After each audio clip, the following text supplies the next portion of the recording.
We go. Let's go. Let's go. Let's go. I don't know why it doesn't save my settings. Sorry about that. Thanks for letting me know about the mute. I'm here. Thank you everybody for joining. Yeah, I know it's a rough start. It's late night. I'm not really an insomniac. I'm more of a night person than a morning person, but I'm not. This is not my normal thing to be doing. And no coffee today. No coffee today. I don't want to overdo it on the coffee late at night. Is the mic on now? Yes, got me. Eric Smith, thank you. Truth, thank you. Yeah, I had a setting issue there. What is good? Thank you for joining. It's always something. There's always something before the show. There's daylight saving time, and my son was still awake. I didn't even. He snuck out of his room, went downstairs, and started watching TV. He's watching some type of Paw Patrol or one of those shows. I'm like, what are you doing? Get your butt back to bed. How's everybody doing? I got a show that, you know what? I wasn't going to do much politics on this show, but I did get a request to talk about the Iran situation. I was talking about Iran, because you got the trifecta of Iran, China, and Russia. And we know Iran, if you're Iran, you're looking at this like this is an opportunity. So that did happen. So I will touch on that. The first thing I want to get into is I was surprised at the feedback, which it was good feedback. The other day, my wife and I were listening to music, actually children's music, because the kids were in the car. They want to listen to whatever they're listening to. It was some Spider-Man song, and I told my wife, I'm like, it has punk vibes to it. It sounds like Offspring. Sounds a little bit like Offspring to me.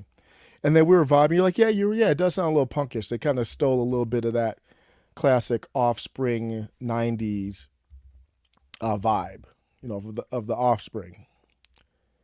And we were both like, yeah, the Offspring's underrated. I was like, yeah, I agree. They're well-known band. Okay, it might sound weird to say they're underrated, but I think they're underrated or underappreciated. I would agree with that. And then I don't know how it came up. Then she said, yeah, you know what? I think they're better than Nirvana. And I was like, wait, come again? No, I literally had to I was like, oh, what? You went a couple steps too far. But I think she knows I'm a huge Nirvana fan. And that kind of was like a controversial thing to say between us. But I did a poll, and I'm surprised that it didn't. Does everybody know Offspring and Nirvana? Oh, thank you, Grim Metal. Watching while I work, up 24/7. Appreciate it. Good. Hey, I used to work or shift. I used to get off of work at 1. That's the latest I've ever worked. Not a graveyard, but I used to work 4 to 1. So thank you, Grim Metals, for stopping by. Hopefully can make work go by fast for you. Appreciate it. Anybody else able to stop by as well? Yeah, which is a work night for many people, if you work Monday through Friday. So I appreciate it. Yeah, and I was surprised. I did a poll on Twitter, and I was kind of surprised by the results.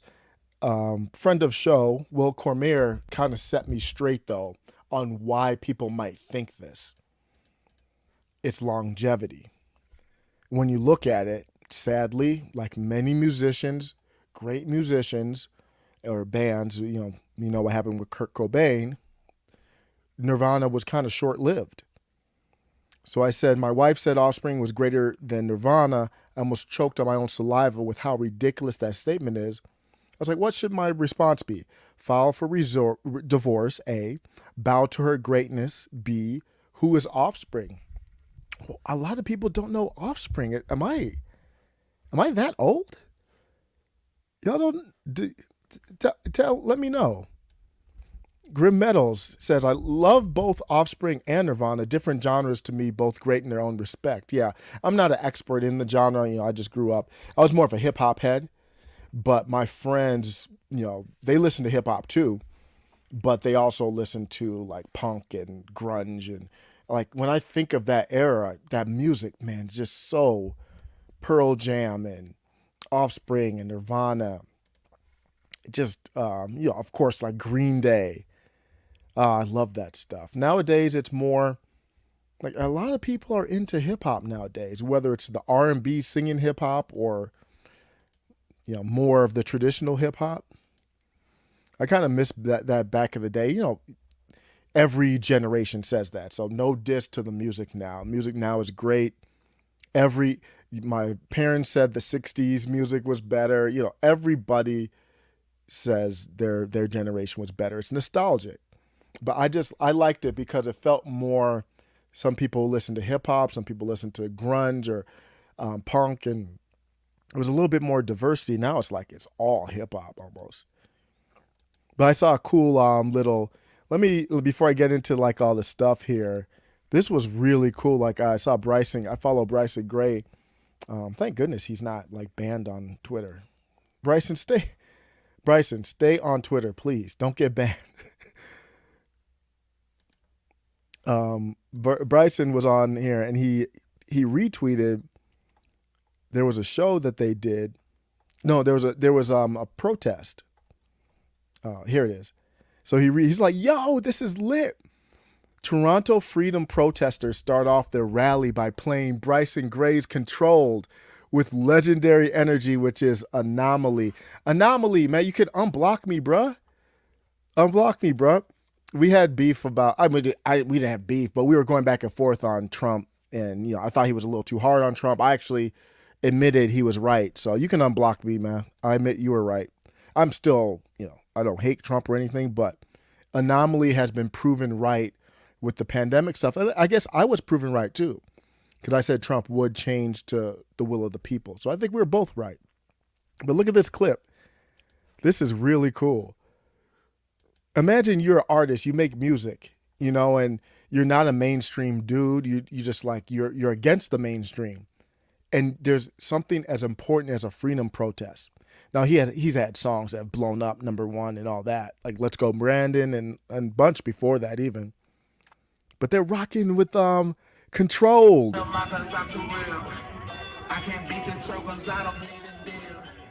Let's go.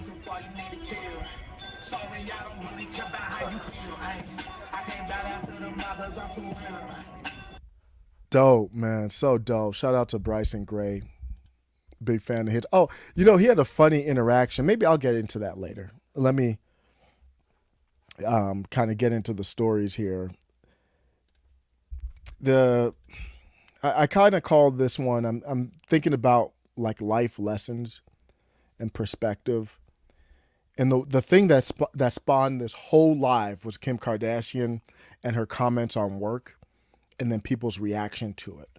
That's the whole thing that spawned this.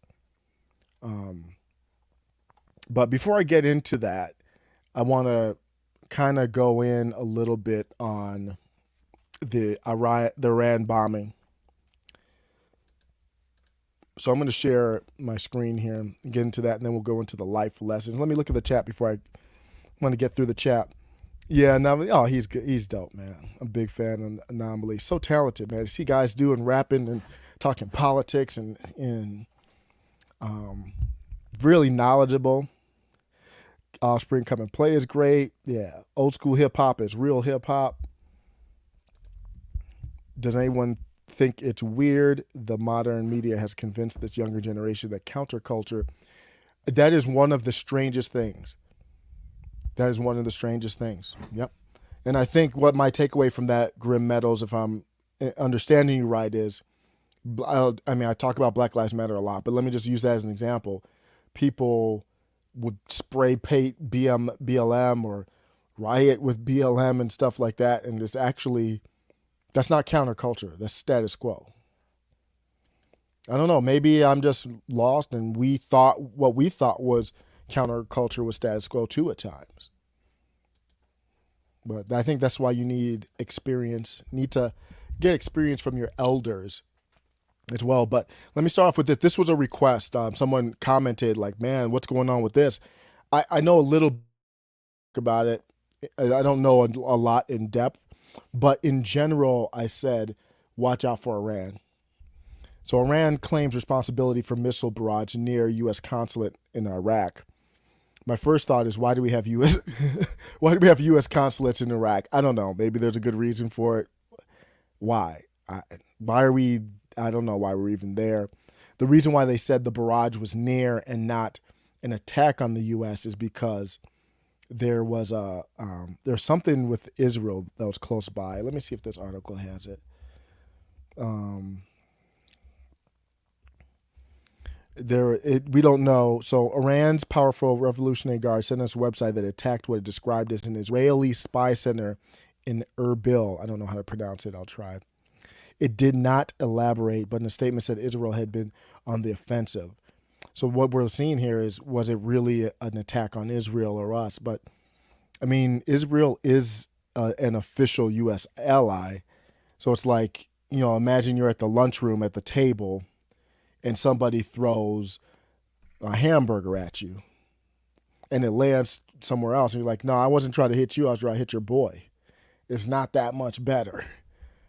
But my thing is, why are we even at the lunchroom table? So there were no injuries, thank goodness. But this is Iran just kind of irking, poking the bear here. They've done it before. They did it last year. Remember last year? I wonder if it's in this article. Nope, I don't even. Wow, they didn't even bring it up in this article. Wow, how could you not bring it up in last? Was it last year? No, what am I? Yeah, no. What am I talking about? It's 2020 already. Wow, man, years go by fast. But that's when he did the bomb, the counter strike with the drone strike. Iran did the same type of thing, and Trump countered it and killed. I forgot his name. One of the top terrorists over there. So one of the Iraqi officials said the ballistic missiles were fired from Iran, which does mean a lot. If they're coming straight from Iran, that's like aggressive. I don't know if the other ones in the past came straight from Iran. Yeah, this isn't the best article. This article could go in more depth. Sometimes you go to the Fox News, the mainstream, and they're really, you gotta kind of almost. I'm still using DuckDuck. This will be good enough. I'm not going into full detail, but he said the Iranian made Fateh 110 missiles. I'm not familiar with that. Likely were fired in retaliation for the 2 Revolutionary Guards killed in Syria. So we've got so many things going on, man. Like we sending troops over to Poland and then Taiwan. China just came out and said anyone who defends Taiwan's military is going to face consequences. They keep ramping it up. They talk a lot of trash, like from officials in China. Like we would be going crazy in America if we had Lindsey Graham, but they're more like, they're really aggressive in China. And then now we have Iran. And then you also have to look out for North Korea. North Korea could be like, hey, all y'all busy. China's busy. Russia's busy. Iran's busy. We might get busy. U.S. forces stationed at Erbil's airport compound have come under fire from rocket and drones attacks in the past. That's what I was talking about. Wow, how do they bring that up and not bring up the Trump situation? That is weird. Oh, yeah, I don't know. So the big picture, I didn't want to get too much in depth with it. The big picture is you got to look out for what's going on. That's how World War III could get popped off. When you talk about World War III, you could say we're in it now, but I think it's like we're in war with Russia right now. We're kind of playing footsies war. But World War III is when like everybody gets in. That to me. So we're not in World War III right now. Let me know what you think. Comments. Remember how we acted when Cuba had missiles pointed at the U.S.? Think about Ukraine and Russia. Yep. Do you imagine that? I mean, and you can look at China and Taiwan the same way, even though I'm just selfish. I don't care who's right or wrong. We might be wrong about stepping in with Taiwan, but it's in our best interest, though. So, yeah. That's a great point. I think 110 missiles are like the equivalent, Eric Smith says, they're like the equivalent of 3 hand grenades. Wow. Yeah, I'm not very knowledgeable on the weaponry and all that. Maybe we are in a world war. Yeah. Truth says things have gone off the rails. This is exactly how a world war happens. Starts with one or two small things. Before you know it, that's exactly what I've been thinking. This is how it doesn't just start like everybody's at war. It slowly happens. And when I look at the Russia situation, I'm like, you can't push Ukraine to de-escalate this. Then it makes me start wondering, and you start talking about assassinating Putin, and Facebook's like, you can talk about killing certain Russians. I'm like, whoa, whoa, whoa, whoa, whoa, whoa. That's not where we're trying to go. It's not even just the nuclear threat. It's just in general. I mean, Russia is not a military threat to the United States at all. This take that Russia is going to come in like the guy with the funny mustache and try to dominate they don't have the means to do that. Now, I think at one point, my take on the nuke thing is the nukes are like the guns. Everything else is like the knives. So right now, they're all out here fighting with knives. I'm not trying to disrespect war, but the nukes are the ultimate thing. So imagine if someone said, hey, and this is Russia's been basically saying that if you do this, then you'll face ultimate consequences. So they're not saying the nukes, but we're all wondering about the nukes. So at some point, if somebody has a gun and they say, if you do this, then I'm going to take out my gun. But at some point, they could just take out the gun and say, do this, or I'll use my gun.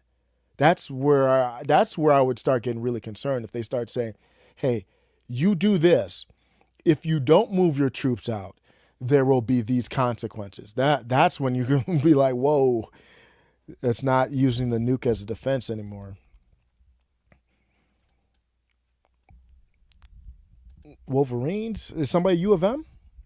I went to University of Michigan, Ann Arbor. I don't know if you're talking about that. World War I happened because one guy accidentally ended up on the wrong street with a gun, and the guy driving an official took a wrong turn down that same street.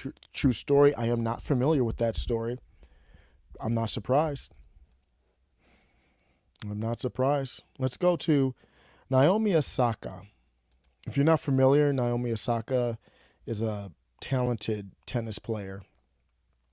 And I started with this just for perspective. It's not to, just because somebody has money, that doesn't mean I'm going to judge them one way or the other. But she had, multiple years she was making over 50 million. Number one woman athlete. This is from 2020, I think. But it's just to show that, she's taken care of well with her sport, and most of that is endorsements. She only makes about 5 million straight up from tennis, and then the rest of it's off the court. Here's what, if you don't know what happened, there was a controversy. She's playing tennis, and I used to play tennis in high school, and so I followed tennis, watched a lot of tennis. I haven't watched a lot recently, but I have watched a lot. When somebody's serving in tennis, and here Naomi Osaka is not serving. So it's actually more distracting probably for the server than the servee, the receiver. So she's being heckled it's like one person. It's not like the whole crowd or anything like that. Let me play a clip here about what happened. Veronica, to serve.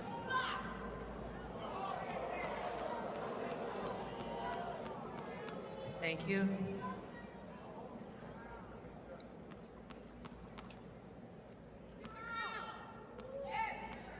Thank you, please. So it's kind of like golf. If you play golf or watch golf, golf is even worse than this. You do not yell in someone's backswing. So this is out of line. So it's out of line. I don't want to play too much. The copyright thing, I don't know how that works. I think it should be under fair use. but the copyright stuff is real shaky. But she got upset. Naomi Osaka got upset with it.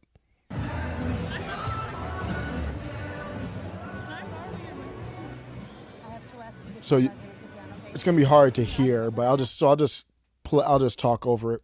Naomi Osaka talked to the umpire, the chair umpire, and said, "Can I borrow your mic?" She wants to call out the person who's yelling.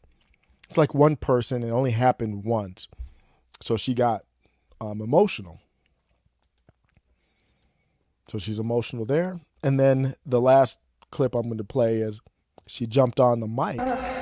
This is very unusual, unless it's like the final, the championship match. The loser doesn't grab the mic. This isn't for the losers at this point. So after, I forgot who she was playing. After she lost, she got her ass kicked. It was Love 4-6. It was Love. She didn't win a game in the first set. I just wanted to say thank you. So keep in mind the crowd is with her. The crowd was with her from the clips I saw. I didn't see the whole match. I just saw some clips.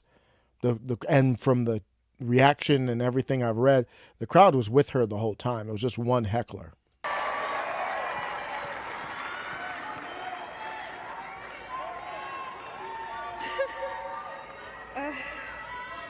Yeah, I feel like I've cried enough on camera, but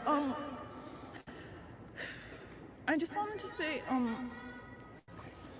yeah.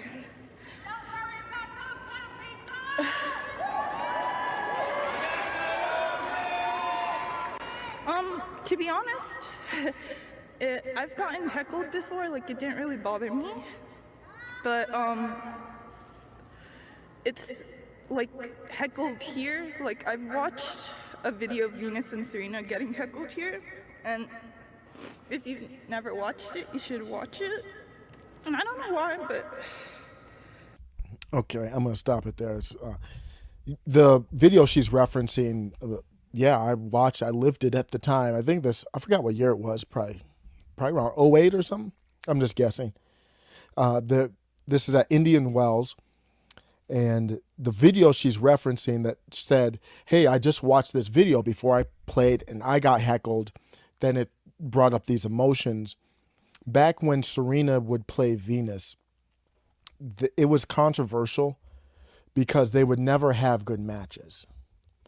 And their father, Richard, the impression was that he would choose, or they would work out and choose like who was going to win, or what was going to happen.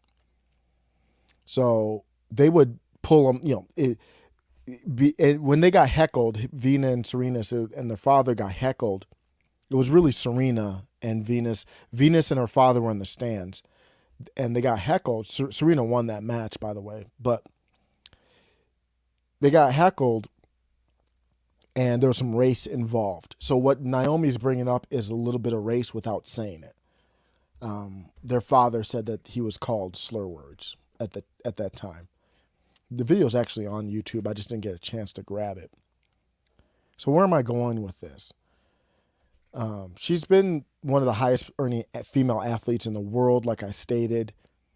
She's got deals with Nike, Louis Vuitton, a slew of people. That's how you get 50 million off court type of stuff. She's supported by the whole structure. So where I'm going at is, I don't want to hear calls of white supremacy.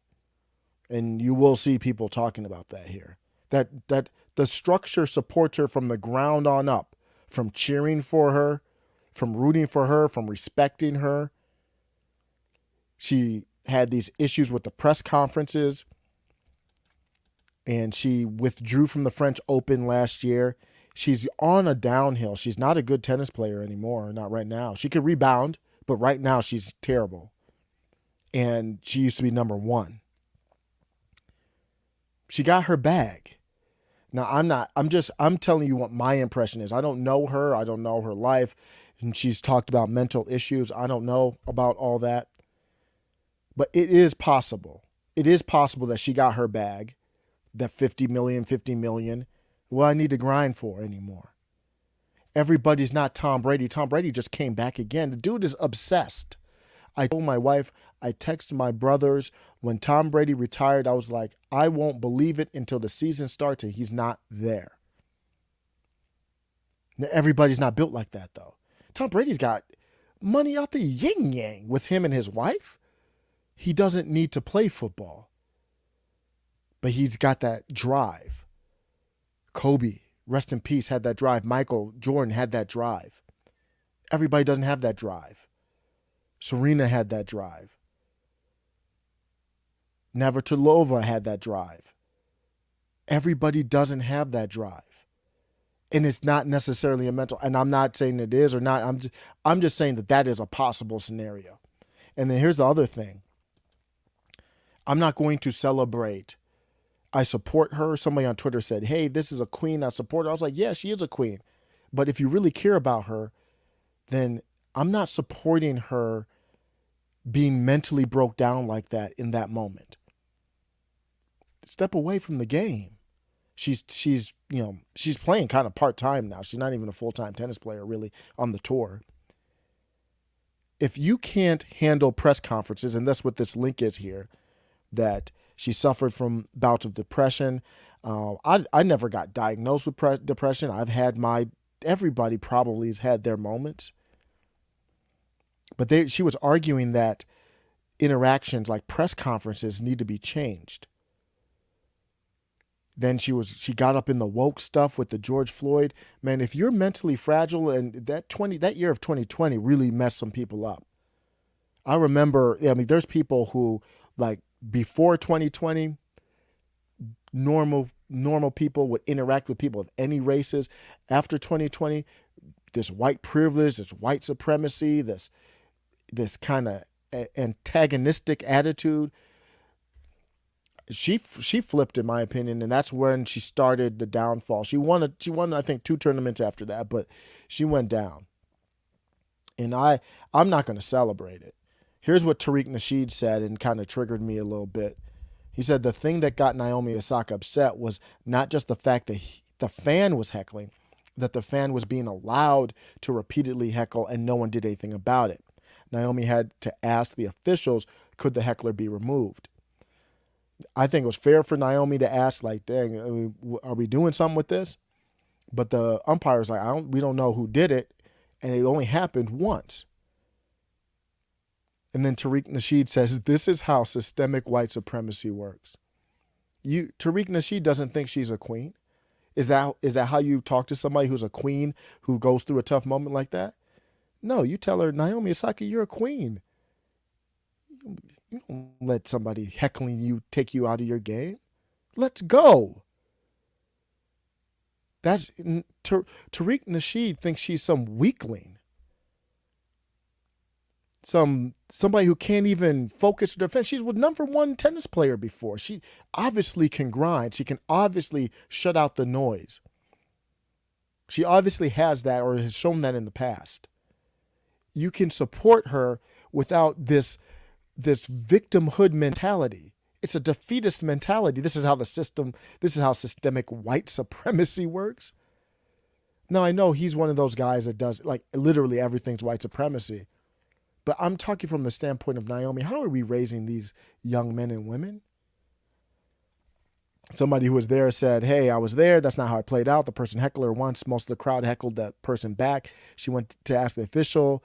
They went back to play. The rest of the time, the fans were shouting to support her to kind of cheer her on. I'm going to end with this. This is what I was alluding to earlier. Bryson Gray here. I knew I should have screenshotted when I saw it. So he said, I took a shower earlier, so I don't know, man. What is he talking about? The tweet that got deleted was the person who tweeted that said something to the effect of, Bryson, you're a dirty Niger, and spelled it like the country Niger. They meant it probably with the hard ER, but they spelled it like Niger to kind of, be creative to get around and Twitter let it go. It wasn't filtered. So in response to being called a dirty N, Bryson's like, I took a shower earlier, so I don't know, man. Everybody's not going to be like that.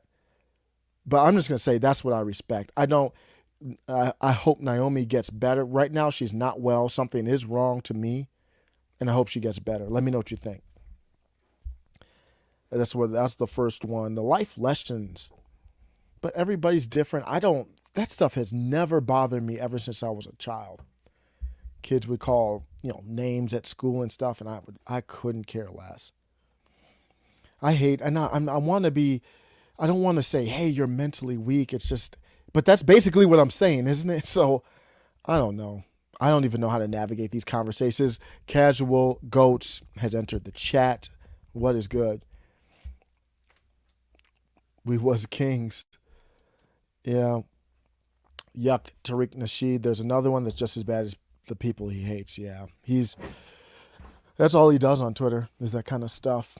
And I didn't want to go too much in him because every tweet he does is like that. But I just wanted to look at it from the standpoint of Naomi Osaka. And it happened to Simone Biles too. If you really care about her, then let's dig deep. And she was wearing the Black Lives Matter flag, mask, and the names of people like Breonna Taylor and such, which is fine. I'm just wondering if that played a role. That defeatist mentality. She called it a genocide. She's like, I'm sad to see this genocide against black people. Like, what? That's not even remotely close to what's happening. So we're being ruled by emotions very much in this country. We gotta make sure we're not always ruled by emotions. So I got two more stories. I still want to talk about this Ye situation, man. I still do. What's happening here is, it's still going on. It's still getting uglier. We can laugh a little bit about it, just to keep from crying, but it is a serious situation. One of the last lives I did, the last one or the one before that, I played a clip of DL Hughley saying Ye was stalking Kim. And I didn't think Ye would respond to DL Hughley saying that. Like, wow. He said, I can afford to hurt you. I mean, that's a literal threat. I think he said it on Instagram and that got pulled. Kanye West is threatening to hurt comedian DL Hughley for speaking on the rapper's messy divorce. Bro, your divorce is public. Like, you got fame, fortune, riches, and there's a downside.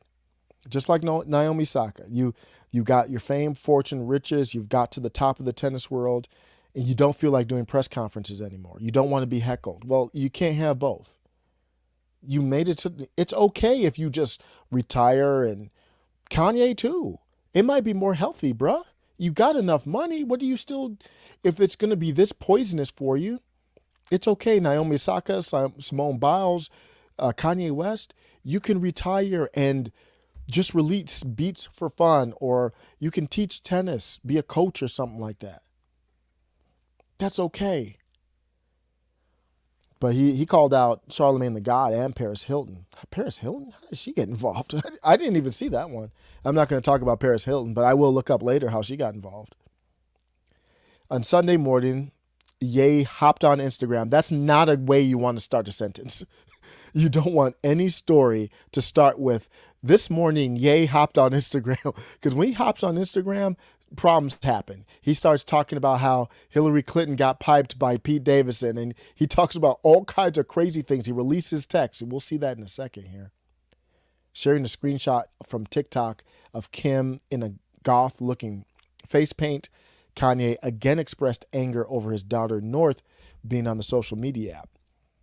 That's not normal, man. If you want to be upset about it, I mean, that's fine. That's just your emotion. I can't tell you your emotions are right or wrong. But I can say hopping on Instagram, that ain't the way. I told y'all before this TikTok stuff, now my 8-year-old on here singing she fell in love with the emo girl. Kanye wrote, in the actual TikTok video, Kim North and a friend sing Machine Gun Kelly's Emo Girl featuring Willow. Leftists don't want fathers to have no say in our children's lives. I don't want my kids at godless Sierra Canyon School. I got a voice and I'm not having this. And Perez Hilton, you still ain't answered my question. You never put my name next to the word abuse. Don't say my name like that. I'm a real person who wants the best for my children. So I don't know what happened with Paris Hilton. I'm staying out of that part. But this applies to anyone. If you break up, man, that's kind of the cost of it. Like everything has a cost. The cost, Kanye, is you're no longer with your wife. You got money. You got other women. That's for sure. You got Kim Kardashian lookalike. But that's the dollar store version. That's the downside. Move on.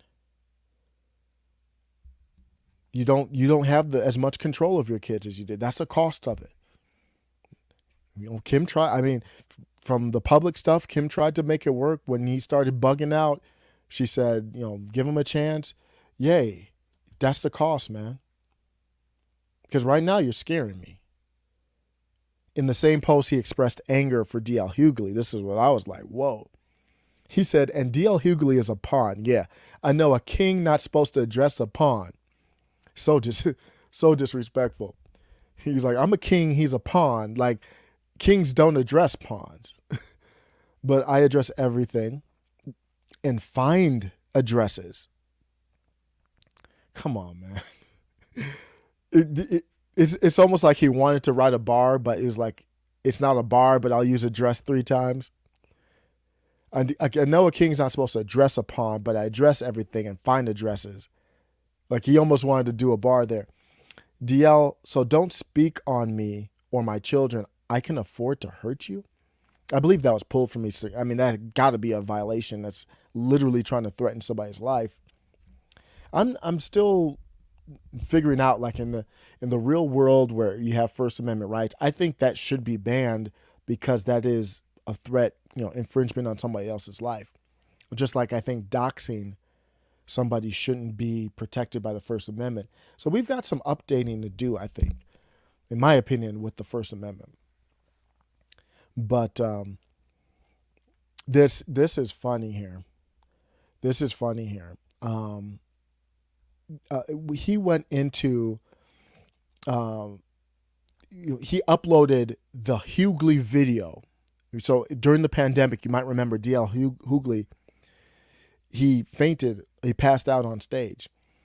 And I never really followed it that closely because people were saying it was the C-19 or it was other stuff. But Kanye was like, we're going to stop letting practicing drug addicts be used by leftists to Willie Lynch our future black people with our own opinions are not allowed to speak in public.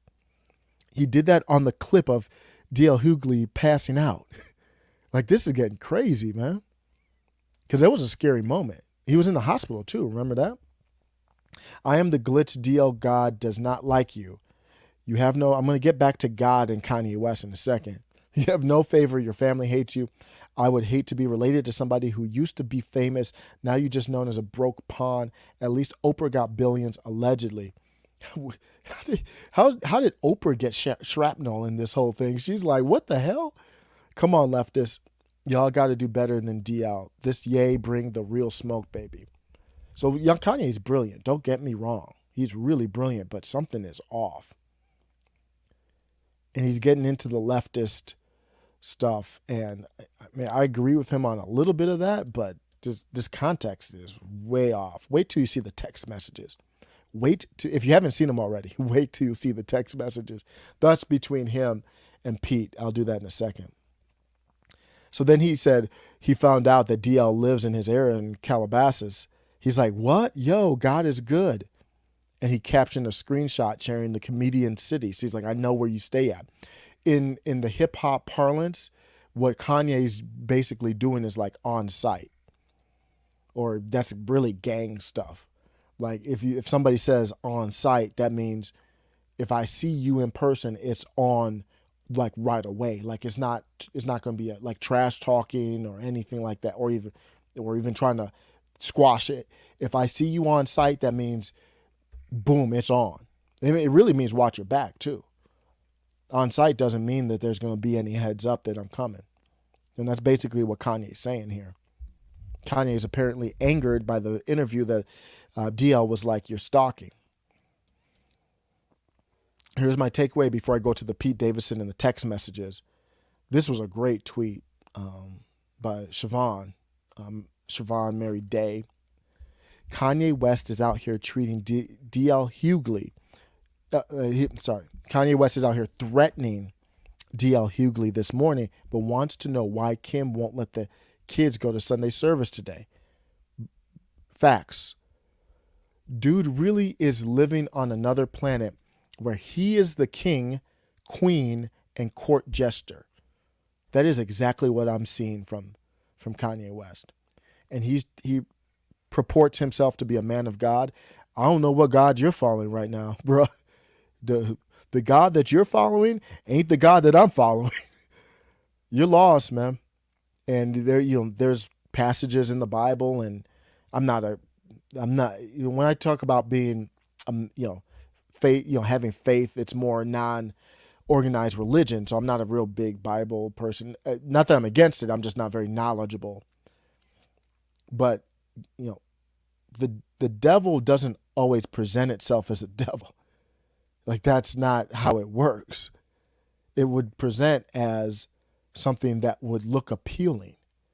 So whatever you're following, Kanye, I would just double check, because that doesn't sound like you're following God. Let me know what you think. I'll move right on to this one. This one's a little bit more funny, so I want to do that one after. This one's a lot more funny, let's say, at least to me. Pete Davidson tells Kanye West he's in bed with your wife as rapper rants about custody of his kids with Kim Kardashian. So this is stuff that people were joking about months ago, and it really came true. Let's look at these text messages that came. These are private text messages that are coming out. Yo, it's Skeet. So this is Pete Davidson calling himself Skeet. Yo, it's Skeet. Can you please take a second and calm down? Talking to Kanye. It's 8 a.m. and it don't got to be like this. Kim is literally the best mother I've ever met. What she does for those kids is amazing. And you are so effing lucky that she's your kid's mom. Pete, you're not helping. Let me just stop there. Pete, you're not de-escalating. Pete, I know you thought that might help, or maybe you didn't. Maybe it's like a passive-aggressive Minnesota nice type of diss. I don't know. But it's gas on the fire either way. I've decided I'm not going to let you treat us this way anymore. Okay? Little Pete done grown up. Pete done said, I said it when he did the Skeet video where he decapitated the person named Skeet in a claymation YouTube. That's what I'm referring to. When that happened, I knew. I was like, at that point, I'm a peaceful guy too, but at that point, I can't. We're done with that stuff. You do a claymation stop, action type thing, thinking you're all brilliant and cute. You decapitate this claymation person and you have roses growing out of his head. You call him a pothead and his name is Skeet and my name is Pete. Bruh, it's over. I can't work with you. I'm not going to let you treat us this way anymore. I'm done being quiet. Grow the F up. Woo, okay. Kanye was like, oh, you using profanity. Where are you right now? See, Kanye thought he was cute when he said that. Pete was like, in bed with your wife?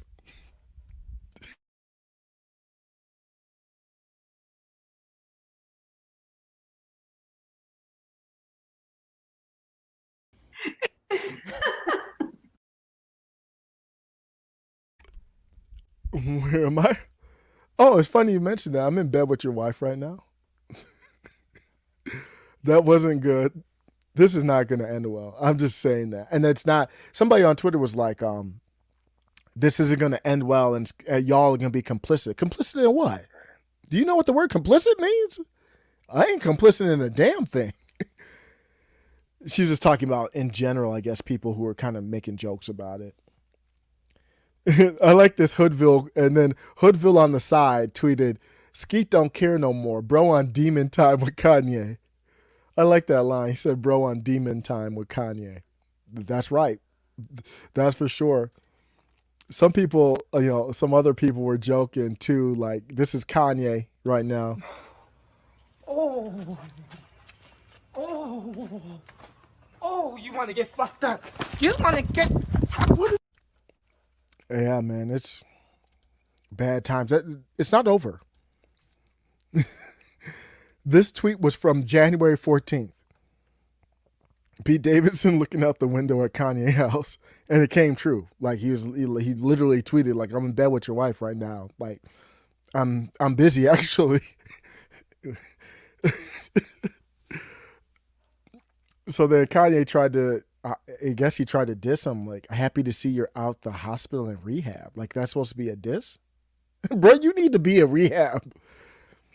So Pete's like, I know Pete was probably confused by that. Like, you thought that was like a one-liner or something? He got help, bruh. You can see Kanye's gone. He thought that was a joke. He thought it was a diss. Happy to see you're out the hospital and rehab. Kanye, do you understand what rehab is for? That's where you need to be. And I don't, I'm not saying drugs, but he needs to get help. Same here, Pete said. It's wonders what those places do when you go get help. You should try it. I'm in LA for the day if you want to stop being a little internet bish boy and talk. So Pete's getting a little wordy, a little mouthy here, huh? You don't scare me, bro. Your actions are so pussy and embarrassing. It's so sad to watch you ruin your legacy on the daily. Is Kanye ruining? See, I don't know. I think Kanye's legacy already kind of ended with me. So as crazy as it sounds, none of this changes college dropout and all that kind of stuff, for me at least. You're more than welcome to come to Sunday service.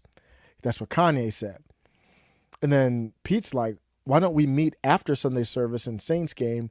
I'll be at the BHH. We can have food, talk about it in my room, privately, one-on-one, man-to-man. What you are doing to your family is dangerous and going to scar them for life. Please handle these matters privately, bro. I beg you. It's fair. Pete's like, I'll go see you publicly. I'm not going to your church, though. That's people are going to be taking pictures, all that kind of stuff. And then Pete went on to say, hey, man, I can help you. And this part was pretty interesting. He said, I've stopped Saturday Night Live from talking about or making fun of you, which they've wanted to do for months. I don't know if they have been or not. I haven't really been following it. Some people couldn't take this seriously. Somebody said Kanye looking at Pete Davidson and Kid Cudi hanging out. Somebody did the same picture, said Kanye looking at Pete Davidson and Kim Kardashian hanging out. This one is Kanye outside of Kim window looking at Pete eat all of his kids' snacks. It's funny because if you have kids, you probably have snacks hanging around. I'm going to end with this. I like Matt Walsh. He's great. But this take is cringe, man. It's a terrible take. It's just a god-awful take. That's why he knew it was a bad take. That's why he said hot take. Hot take is like, just like saying garbage take, like hot garbage take. It's actually totally normal and healthy for Kanye West to be extremely, even obsessively angry about the fact that his wife is shacking up with another man. It is, in fact, the most normal thing about him. Come on, man. You got 99% of your takes are on point. That was awful. Michael Knowles was awful too. 100% Tim Kanye. 100% opposed to Tim Skeet. On what basis? I don't even know I don't know what he's basing that on. Trump. Maybe it is because of Trump. Kanye was making threats. We saw the video with the claymation, decapitation, sending Kim unwanted gifts, releasing private text messages, refusing to accept no, doing the flower things, publicly harassing, moving next door to Kim. Come on, y'all. That's not normal. Let me know what you think.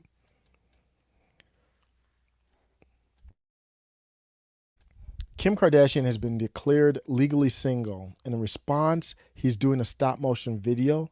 I mean, come on. You check out the chat. Grim. Hot take. Celebrities are a distraction while also wielding concerning power. Yes. Yes, yes, yes. Grim Metals, once again, stay away from crazy women. Find yourself a normal-ass, normal-looking woman who wants to make you happy. Truth. Yeah. It's like if you look at just like the package of like who's attractive, that, that doesn't necessarily mean that's who you want to be with. Not even married. Like, you don't even want to be in a relationship with. I would agree 100%. This next one, so you can look at celebrity stuff as a distraction. And I think that last segment with the text messages, that was pure distraction. I thought it was kind of funny. But this one was the Kim talking about work. So let me play a clip here to show you what, if you're not familiar with why this was trending, why this was a hot topic, or why even I would want to talk about it. Let me play a little clip of what's happening here. Kardashian, now she had social media in a frenzy after she offered women advice. She said, I have the best advice for women in business. Get your effing ass up and work. It seems like nobody wants to work these days. Well, people was mad at that. Actress Jamila Jamil replied and said, I think if you grew up in Beverly Hills with super successful parents and what was simply a smaller mansion, nobody needs to hear your thoughts on success, work ethic. This the same 24 hours in the day shit is a nightmare. 99.9% of the world. Okay, so let's hear what Kim said, a clip of what exactly she said there, what they described. Your fucking ass up and work. It seems like nobody wants to work these days. You That's so true. You have to surround yourself with people that want to work.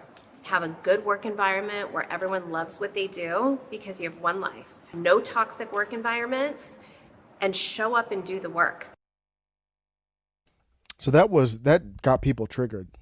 And a lot of it, I think, was they weren't happy with the messenger. But I hate to break it to you. If you're not happy with the messenger, the message is still solid. It's not complicated. Like, what she said is not rocket science. And just because it comes from Kim Kardashian doesn't mean it's wrong. Get your fucking ass up and work. It seems. Get up and work. Okay. Where's the lie? I'm looking around and I don't see a lie. I'm trying to find one. We have to think through these things critically. You can't look at the messenger and say, whoa, like I don't like a lot of the New York Times. Sometimes they have a good article. Like, that doesn't mean that the message that they've got is always wrong. I listened to David Pakman, Sam Cedar, David Doyle. Is Doyle, right? Or I forgot. But, the Rational National guy. I've listened to all these guys, and we don't see eye to eye. Those three, we don't see eye to eye. Destiny. Sometimes they're based in fact. Sometimes they're based in truth. Sometimes, even if I don't agree, they help me formulate my thoughts. Where's the lie? Get your fucking ass up and work. It seems like nobody wants to work these days. That's so true. You have to surround yourself with people that want to work. Have a good work environment where everyone loves what they do because you have one life. No toxic work environments, and show up and do the work. Everybody has strengths and weaknesses. And I think one of my strengths is it's also a weakness, which is very common. I'm almost like Data from Star Trek The Next Generation. And you could say Spock too, but I look at Data, he's an android. And the android's going to listen to your information and analyze it to see if it makes sense or not. It doesn't really care as much who the messenger is. If 2 + 2 is 4, it doesn't matter. It doesn't matter who told me that. Yes, it's right. So you can disagree with that all you want, but I honestly don't. I honestly don't get it. Let me give you an example. I kind of went back and forth with Tia on Twitter, and Tia said, so instead of recognizing why people don't want to work right now, which there are real reasons they don't, including people being effing lazy, and actually include that minimum wage, is it effing enough to live? What does that have to do with what Kim Kardashian just said? What do you mean recognizing why people don't want to work? The real reason, including being lazy? Well, some people are. If it doesn't fit, that statement that Kim Kardashian said, it's if it doesn't fit you, you're not going to be triggered by it. It's not a problem. People who are working hard probably don't even have time to, they're probably like, I don't have even time to listen to what she had to say. You bring up minimum wage? What does that have to do with hard work? You have to even work harder. Now, I think what happened is it's just a clip. So it's almost like a tweet. So it's not expanded upon. Hard work is all relative. And where did she get that value from? There's a video that I've seen. I actually seen it a couple years ago. And it was her mom. Her mom is brilliant. Chris, let's play a clip here. Lessons for all of us. And I know her to be also somebody that we don't always see on TV. So I wanted to. Well, now what are we going to do with 10 kids? You know, or 8 kids at the time. And it was very interesting because we weren't thinking. You know, we just kind of dove into a situation. And I had my first baby at 22 and 4 kids later. Okay, I wanted to bring it back. Let's bring it back to right here. And divorced and single for 5 minutes. Met and married Bruce Jenner. And I guess I kind of pulled a Chloe because I met him and 5 months later we were married. And it was very interesting because he had probably $200 in the bank. And I didn't have much more than that. And I had some child support. And we thought, okay, well, now what are we going to do with 10 kids? You know, or 8 kids at the time. And it was very interesting because we weren't thinking. You know, we just kind of dove into a situation. And suddenly, we were left with a situation that looked really great on the outside, but we were in trouble on the inside. And there's a lot of people that do live paycheck to paycheck, although our paychecks were a little bit larger than other people's. So that's where people, they look at it and like, oh, your paychecks are larger, so you can't tell me about hard work. That they're not guaranteed to keep getting those paychecks. And if you look at it, you can look at the fundamental issue. If they were living at their means with 8 kids, or, you know, if they had a larger family, it doesn't matter if you're living at your means at $2 million or 20,000. You're living at your means. And what you're going to hear her talk about here is she had to think about, what am I going to do? Yeah, of course they could have cut back to a different lifestyle, but she wanted to keep her current lifestyle. Everybody could cut back to a different lifestyle until you're living on the streets. So she was like, what are we going to do? We got to break this down and think it through. That fundamentally, that applies to anyone. Like, people think that, oh, well, she was with Rob Kardashian. That's her father. And wow, she was with Rob Kardashian. So it was guaranteed that she would be the most influential influencer in the world. No, it's not. There's no given there. Let's hear her talk about how she thought through this. But it was still a struggle. And I, thought, how are we going to make a life together? How is he going to make a living? What are we going to do? What am I going to do? And I didn't have a lot of hands-on work experience, although I had been in the business world, just because I was married to an executive the first part of my life, and I learned so much just paying attention and being around, which I think was like my college. That was a powerful statement. She's talking about, I was married to this exec, and I paid attention to him and learned from him. That was like my college. That kind of, it's, you make the best of what you have. And she took that from a former husband. I don't think she was talking about Rob there. I don't know how many times she's been married, but maybe it was Rob, the OJ lawyer. But regardless of that, she learned from him and then applied those skills. The skills that you might need. Casual Goats has it right here. People should look for better jobs. McDonald's exists, but so does plumbing. Plumbing might not work for somebody else. Well, maybe you could, I don't know, do a hustle on Etsy or something. and then flip it into something else. Like there's the whole idea of defining what success is. Let me continue here with Chris for a second. At the end of the day, because I paid attention and I didn't know I was paying attention. Anyway, Bruce and I tried to figure it out, and it was a struggle. And then one day I just had to roll up my sleeves and thought, this isn't working. What are we going to do? And that's when I became Bruce's manager. And we just started deciding that I was going to, this was before there was really a lot of email, and it was like snail mail. Anytime you wanted to get a message out to somebody, you mailed it. If you wanted to reach a lot of people, corporate executives, anybody like that. And Bruce Jenner had a speech that he gave called Finding the Champion Within. And we sat down and I said, you need to go and do these motivational speeches like you used to do around the country, around the world, and we are going to tell everybody about it. And I didn't know how I was going to do that, so I grabbed my buddy, who then became my assistant. She was amazing. And we spread all over the living room floor that had no furniture in it, just every single piece of material we could find. And we made press kits out of nothing. I had a Xerox machine that was like, on just auto drive.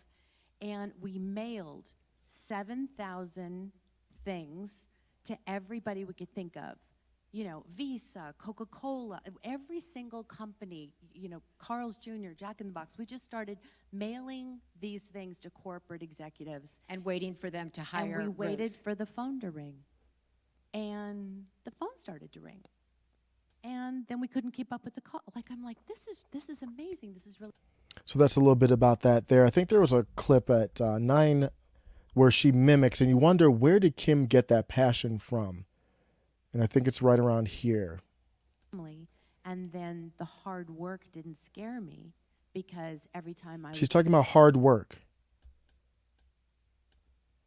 Out a way to have an income for my family, and then the hard work didn't scare me, because every time I would go to bed at night and put my head on the pillow, I was like, I had such a great day. This felt so good, and I worked so hard. But what gave you the confidence or the chutzpah to, after, you have somebody who won an Olympic gold medal, who's in the house, so I get that. But then you're like sitting there and you're looking at your children and you're thinking, I can make a TV show out of this, when that really hadn't been done. What made you think that anybody would be interested in your kids, your family, and that you could actually be the executive producer and sell that?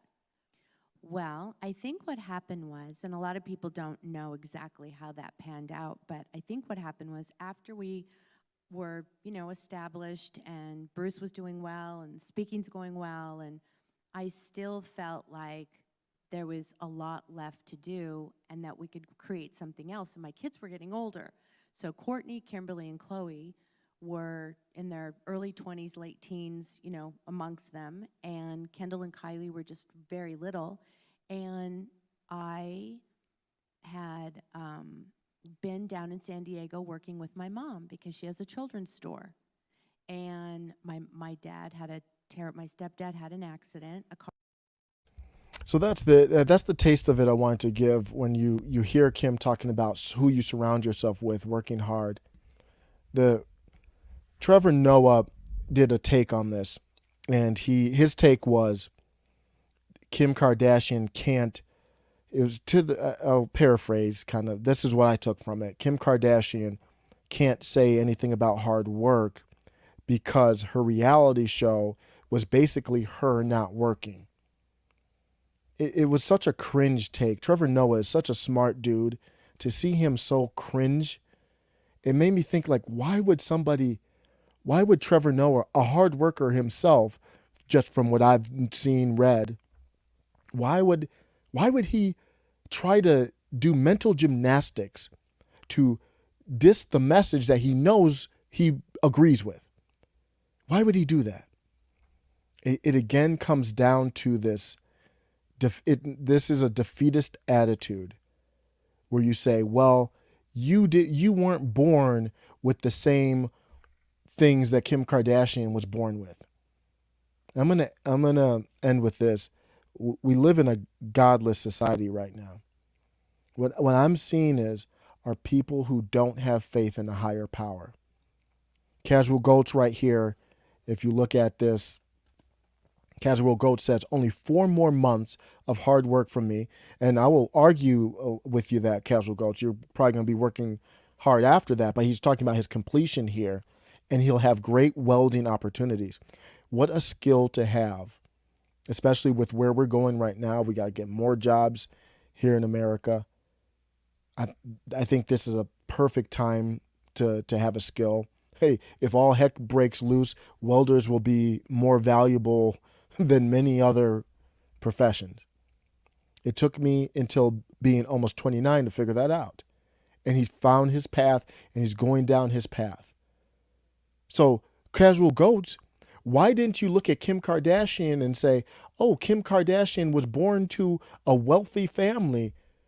I don't know his situation, but if you hypothetically, my family wasn't that wealthy, so woe is me. How dare Kim say work hard? That doesn't change the message. And people right now are not comfortable with where they are. And I think we've got a lot of these other things in the classroom when we really need to be talking about critical thinking and helping children through the most difficult. It's ultimately up to the parents, but helping children through finding their path.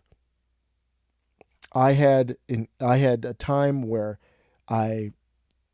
after school, I went and I was a actuarial analyst, just basically doing math, numbers. You might see them right now doing the mortality tables, crazy looking tables after the injections were forced upon people.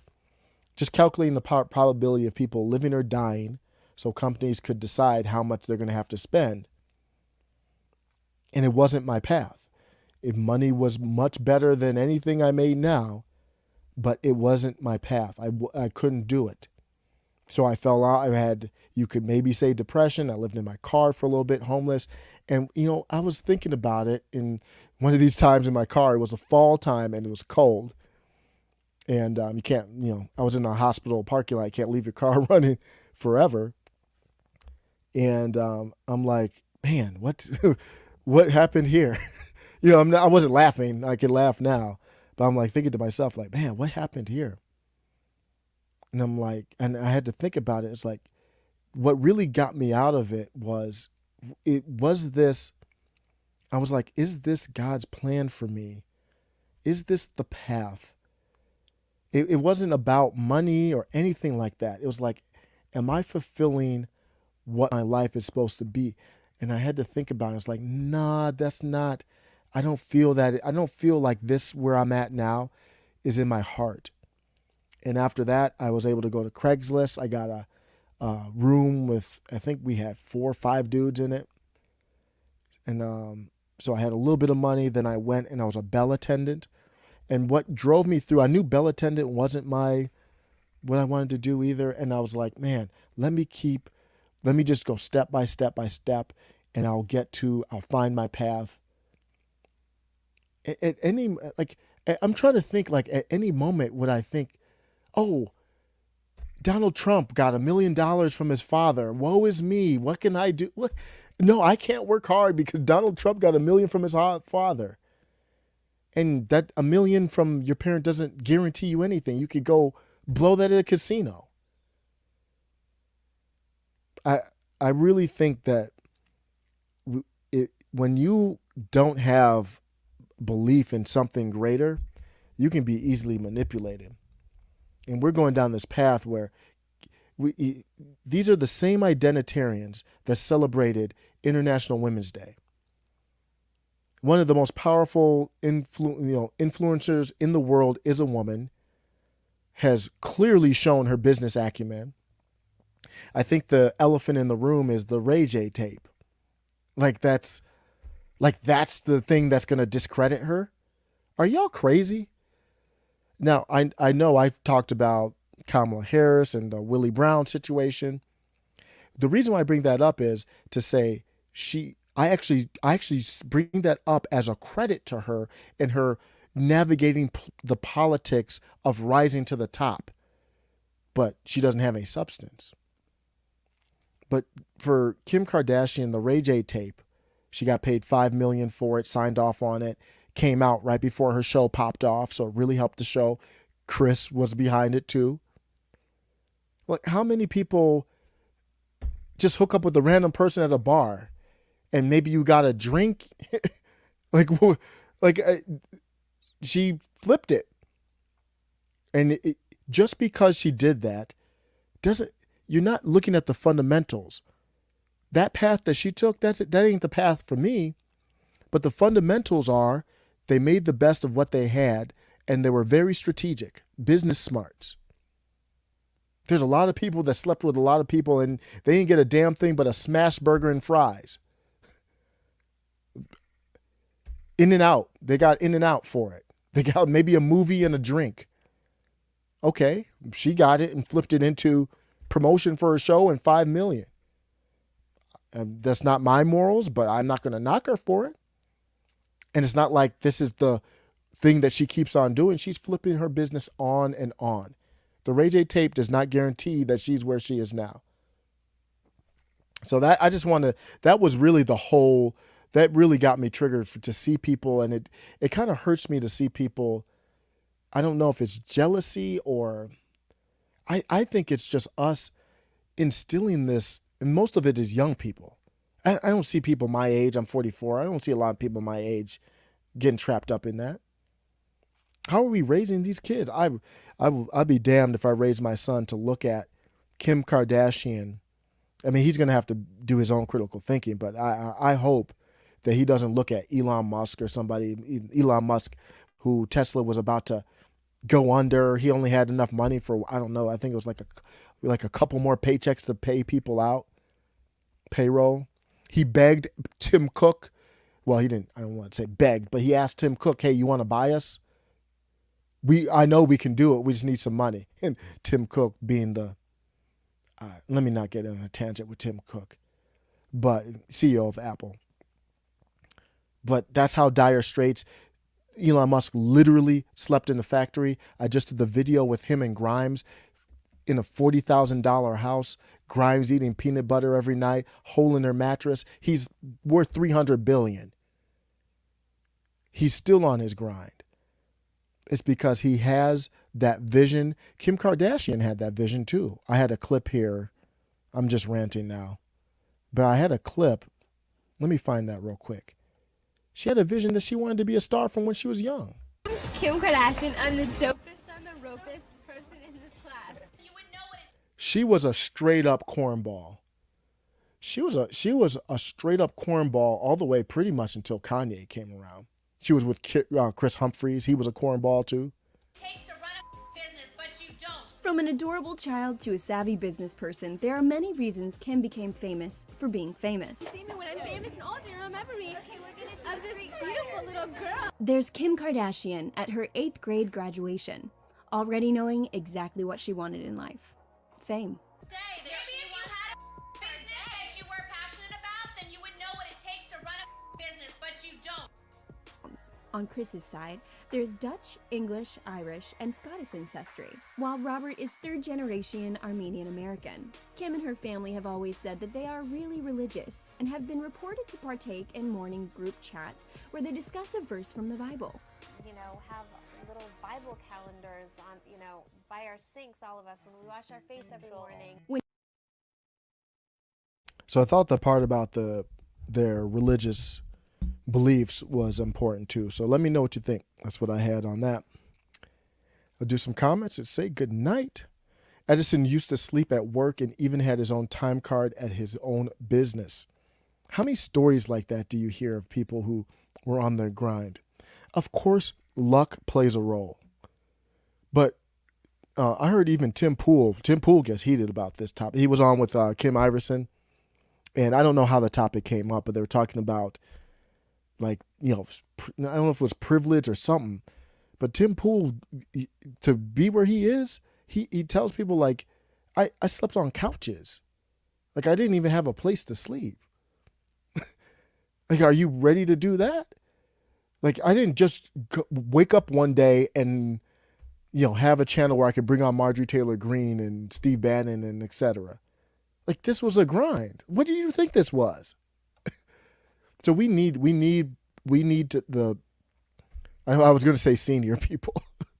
I'm not a senior yet. We need our elders that's not any better. We need the semi-old people like myself to stand up. Grimes Metal, how successful people live versus how lazy people think successful people live is so vastly different. Yep. I agree. I think they look at people like Paris Hilton and people like there's always going to be people who lived in that. And that doesn't, after we die and we're pushing daisies or roses like Skeet in the Yay Easy video, when that happens, I don't know for a fact, but I don't believe that money is going to play a role. In the grand scheme of the universe, our time on earth is like nothing. I'm not worried about this material stuff. I mean, to a certain extent, but Paris Hilton being rich that has literally no effect on my life. Like, I don't care at all.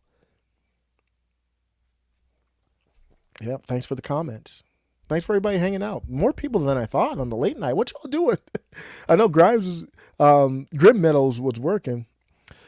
Also, all set, full what's up. I saw on Kardashian show Lost in the Boonies and making fun of the locals. I was PO'd and never watched again. Yeah, they're not perfect. Not, you could even say maybe they're not good people at times. But, I think the message of hard work is not what people want to hear. And this is how people turn to government as God. So I showed you that tweet where the person said, well, we're trying to work hard. Well, if you're working hard, then fine. Working hard also means working smart too. Like Casual Goat said, well, maybe if you've got the skills to be a good plumber and it takes a few months to get your, I don't know how it works, accreditation or whatever, maybe that's a smarter route. Like working hard doesn't always mean like lifting couches. Like it means, focusing. It means a lot. Like you've got to have goals. What is your goal? What do you want to do?